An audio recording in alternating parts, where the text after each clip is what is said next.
My experience is with people that we're probably running at about 51% of our capacity. Something, I mean, you can think about this yourselves. I often ask undergraduates how many hours a day you waste or how many hours a week you waste. And the classic answer is something like 4 to 6 hours a day. You know, inefficient studying, watching things on YouTube that not only do you not want to watch, that you don't even care about, that make you feel horrible about watching after you're done. That's probably 4 hours right there. You know, you think, well, that's 20, 25 hours a week, it's 100 hours a month, that's 2.5 full work weeks, it's half a year of work weeks per year. And if your time is worth $20 an hour, which is a radical underestimate, it's probably more like 50 if you think about it in terms of deferred wages. If you're wasting 20 hours a week, you're wasting $50,000 a year. And you are doing that right now. And it's because you're young, wasting $50,000 a year is a way bigger catastrophe than it would be for me to waste it, because I'm not going to last nearly as long. And so if your life isn't everything it could be, you could ask yourself, well, what would happen if you just stopped wasting the opportunities that are in front of you? You'd be who knows how much more efficient? 10 times more efficient, 20 times more efficient. That's the Pareto distribution. You have no idea how efficient people get. It's completely, it's off the charts. Best thing you can do is teach people to write, because there's no difference between that and thinking. And one of the things that just blows me away about universities is that no one ever tells students why they should write something. It's like, well, you have to do this assignment. Well, why are you writing? Well, you need the grade. It's like, no. You need to learn to think. Because thinking makes you act effectively in the world. Thinking makes you win the battles you undertake. And those could be battles for good things. If you can think and speak and write, you are absolutely deadly. Nothing can get in your way. So that's why you learn to write. It's like, and I can't believe that people aren't just told that. It's like, it's the most powerful weapon you can possibly provide someone with. And I mean, I know lots of people who've been staggeringly successful and watched them throughout my life. I mean, those people, you don't want to have an argument with them. They'll just slash you into pieces. And not in a malevolent way. It's like, if you're going to make your point and they're going to make their point, you better have your points organized, because otherwise you are going to look like and be an absolute idiot. You are not going to get anywhere. And if you can formulate your arguments coherently and make a presentation, if you can speak to people, if you can lay out a proposal, God, people give you money, they give you opportunities, you have influence. Make a schedule and stick to it.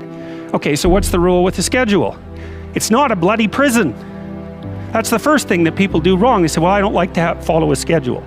It's like, well, what kind of schedule are you setting up? Well, I have to do this, then I have to do this, then I have to do this, you know, and then I just go play video games, because who wants to do all these things that I have to do? It's like, wrong.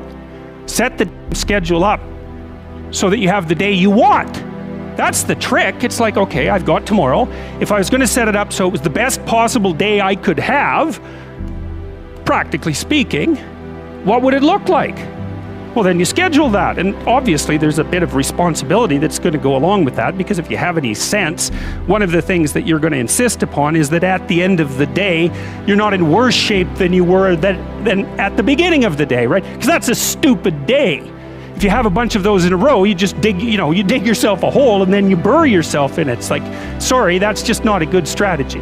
It's a bad strategy. So maybe 20% of your day has to be responsibility and obligation, or maybe it's more than that, depending on how far behind you are. But even that, you can ask yourself, okay, well, I've got these responsibilities, I have to schedule the things in. What's the right ratio of responsibility to reward? And you can ask yourself that, just like you'd negotiate with someone who is working for you. It's like, okay, you got to work tomorrow.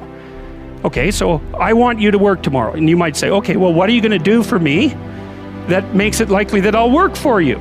Well, you could ask yourself that, you know. So maybe you do an hour of responsibility and then you play a video game for 15 minutes. I don't know, whatever turns your crank, man. But, you know, you have to negotiate with yourself and not tyrannize yourself. Like you're negotiating with someone that you care for, that you would like to be productive and have a good life. And that's how you make the schedule. It's like, and then you look at the day and you think, well, if I had that day, that'd be good. Great. you know, and you're useless and horrible, so you'll probably only hit it with about 70% accuracy, but that beats the hell out of 0.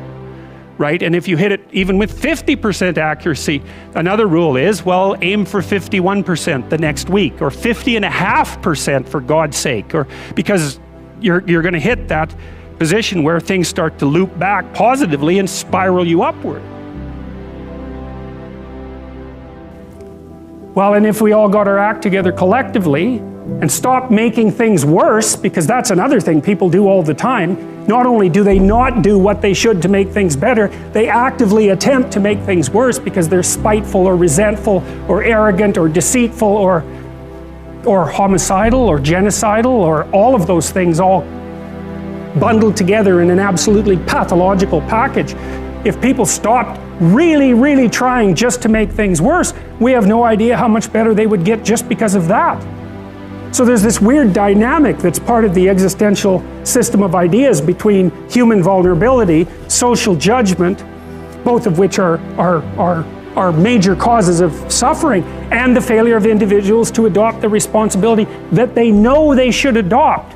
It isn't merely that your fate depends on whether or not you get your act together and to what degree you decide that you're going to live out your own genuine being. It isn't only your fate.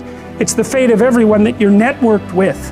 And so, you know, you think, well, there's 7 billion people in the world. We're going to peak at about 9 billion, by the way, and then it'll decline rapidly, but 7 billion people in the world, and who are you? You're just one little dust mote among that 7 billion, and so it really doesn't matter what you do or don't do, but that's simply not the case. It's the wrong model, because you're at the center of a network. You're a node in a network. Of course, that's even more true now that we have social media. You'll know 1,000 people, at least over the course of your life. And they'll know 1,000 people each, and that puts you one person away from 1 million, and 2 persons away from 1 billion.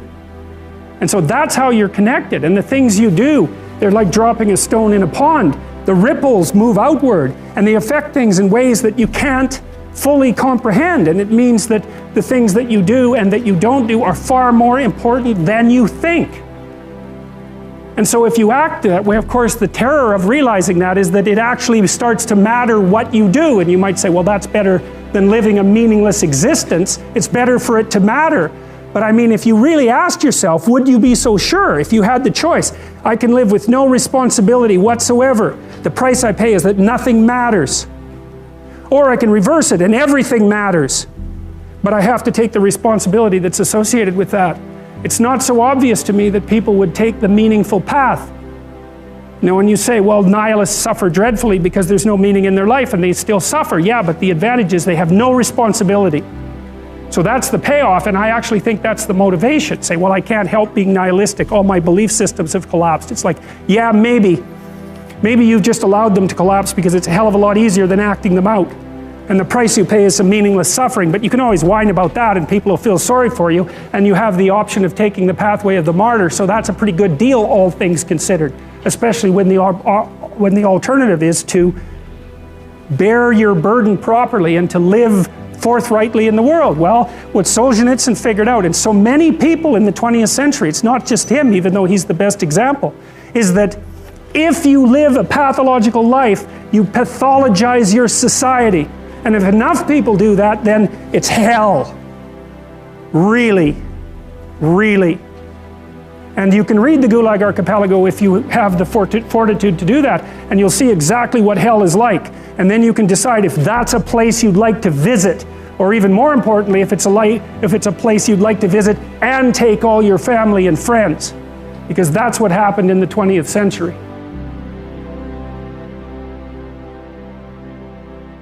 No one can live without a routine. You just forget that. If you guys don't have a routine, I would recommend, like, you get one going, because you cannot be mentally healthy without a routine. You need to pick a time to get up. Whatever time you want, but pick one and stick to it, because otherwise you dysregulate your circadian rhythms and they regulate your mood. Plan a life you'd like to have. And you do that partly by referring to social norms. That's more or less rescuing your father from the belly of the whale, but the other way you do that is by having a little conversation with yourself about as if you don't really know who you are, because you know what you're like. You won't do what you're told. You won't do what you tell yourself to do. You must have noticed that. It's like you're a bad employee and a worse boss, and both of those work, for you. You don't know what you want to do, and then when you tell yourself what to do, you don't do it anyways. You should fire yourself and find someone else to be.